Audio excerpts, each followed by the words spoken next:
So you wanna know how to make cool game subtitles? Well, good for you, because I have made 3 presets so you guys can use them in your gaming videos. So the first preset is a Poppin animation, and the second one is a kind of like a shake animation which you can use when someone is screaming. You can apply this, and then the third one is a position animation. So you will get all these 3 presets for entirely free. So yeah, let's start the video. Alright, so after you have opened up your project, go ahead and go to Effects tab and right click on the presets bin and click on Import Presets, and go ahead and select this preset and you can click on Open. So go ahead and get the type tool right here, and then just single click on your program monitor. After that, you can drag and drop the text blank preset to this text layer. So if you don't like this, you can obviously customize this text. So just double click on the text, go to Essential Graphics, and then you can change the font, and then also you can play with the colors and stuff. Okay, so after you have customized your text, you can get the move tool and make sure that the text layer is in the middle of the program monitor. It means, let's say if you want to have the text on the bottom of the screen, we will do it at the end, but for now let's just keep this in the middle. Okay, after that, go to your effects, and first let's just apply the scale in animation. So we can apply that, and it will look like this. And now you can make duplicates by simply holding Alt and dragging that like that, which will make multiple copies. Okay, so after you have made some copies, you can rename this. So I just renamed these text layers, and it look like this.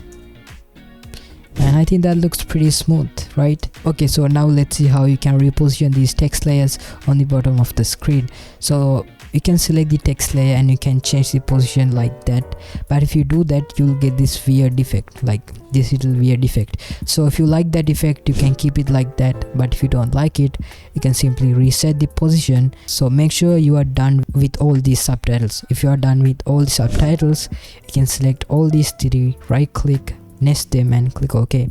After that, you can change the position to the bottom of the screen, and it will look like this. It won't have that little weird effect at the beginning. And this only applies for the scale in preset.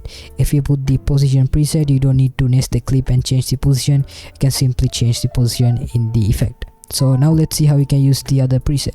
Alright, so as you guys can see, I have typed out the text, and now we can go to effects and we can apply the shake preset. And now you'll get this super cool shaking effect, and now you can actually customize some of these settings. If you go to effects controls, open up the transform, you can add motion blur. So if you want to have more motion blur, you can make this 360, which will look like this. And if you want no motion blur, you can make it 0, which will look like this. I think that looks pretty weird, so I would say make this around 200, and I think that looks pretty good. And obviously you can change, like you can trim this layer down, or you can extend it. You can do that without any issues.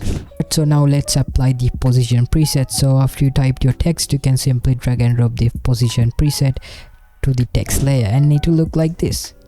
So you guys can see that it's pretty smooth. And now what you guys can do, you can type out a text. So okay, so after you have typed out your word, you can open up the transform, and you can change the shutter angle, it means the motion blur, and also you can change the position. So for now I'm just gonna make a duplicate of that. Okay, now let's say if I want to have this text coming from the left hand side, go to this keyframe and copy this position. So Ctrl C, go to the first keyframe and paste it right here, and then you can change the position to your left hand side, and it look like this. And I think that looks pretty good. If you want to speed this up, you can simply select these keyframes and you can pull that to your left hand side, and also do the same thing to the end keyframe. So at the end you will end up with something like this, and I think that looks super cool. And also the link to download the presets will be in the description, and I will catch you guys on my next video. Peace out.